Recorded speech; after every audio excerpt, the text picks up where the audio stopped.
Okay, so this is 308 T7308 with EPC's VTi120 engine. So issues were from the owner. He was leaking water as you're pouring water. He's leaking out. So eventually, because of that, they had to tow the vehicle to the workshop. So eventually, I checked and found the issue was one of the coolant hoses that is connected to the thermostat housing was busted. So, but luckily it busted kind of a cut, not necessarily a bust. So it cut very close to the thermostat where it enters the pipe on the thermostat. So cut it off and join it, and not join. We just push it in and was able to solve the problem. Now the second issue was starting the car, not necessarily a hard start, but if we start, it goes off. That engine was stalling. So, and then there was no pressure. It was behaving as if gasket has failed. No pressure at all. So eventually, if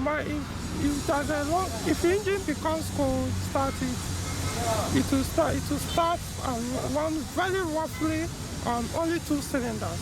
So when you scan the car, was showing that cylinder 2 and 4 we are not working.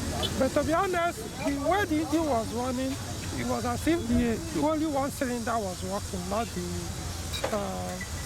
second. It was not up to 2 cylinders that were working. So at the end of the day, we concluded that we may have to remove the cylinder head because it's probably that issue that led to the water leakage. Maybe the car overheated as a result and affected the cylinder head gasket. So we'll be removing the cylinder head and we'll look at everything, look at the valves, look at at least from the scan, it showed the timing was okay. So that was do that. But we have to check the gasket, check every other thing to know why only 2 or 1 cylinder was working. So before we decided to do this,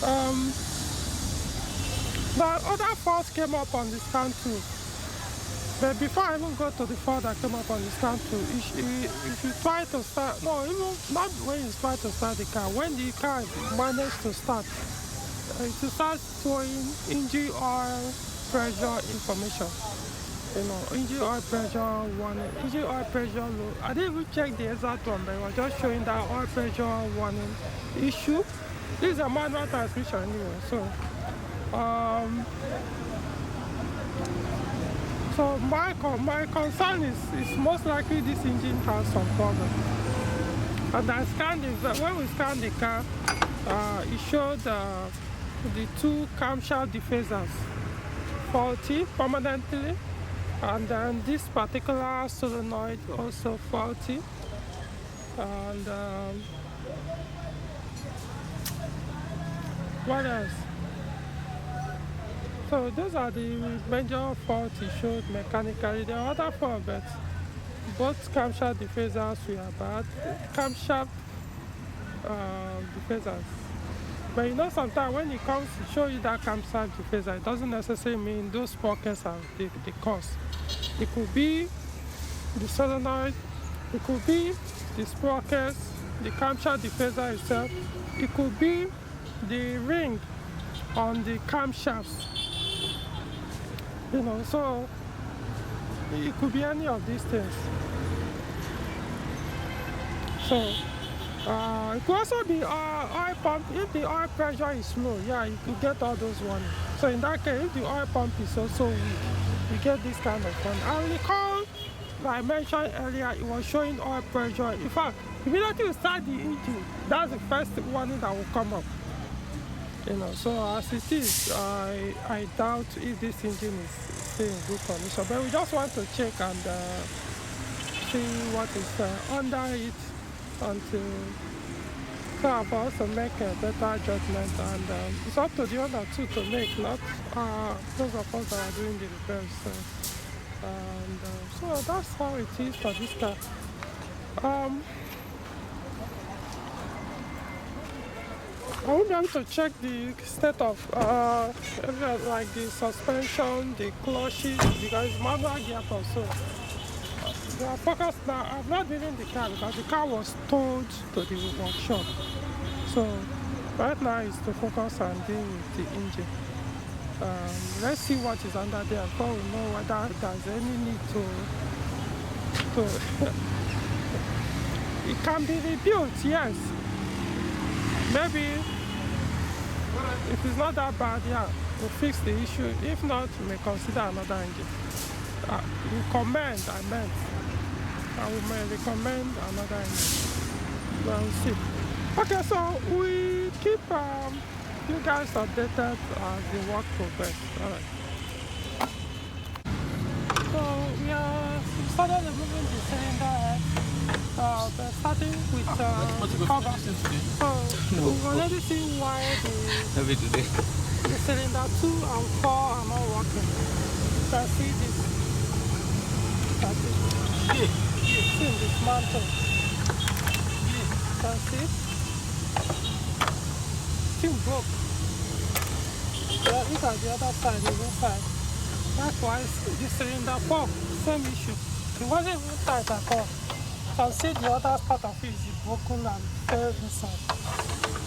Our concern now is to hope that it has not affected the cylinder head itself, especially where the valve sits.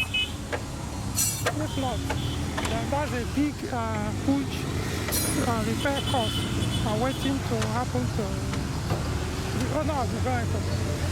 But we'll see what happens. I don't know who did this job before.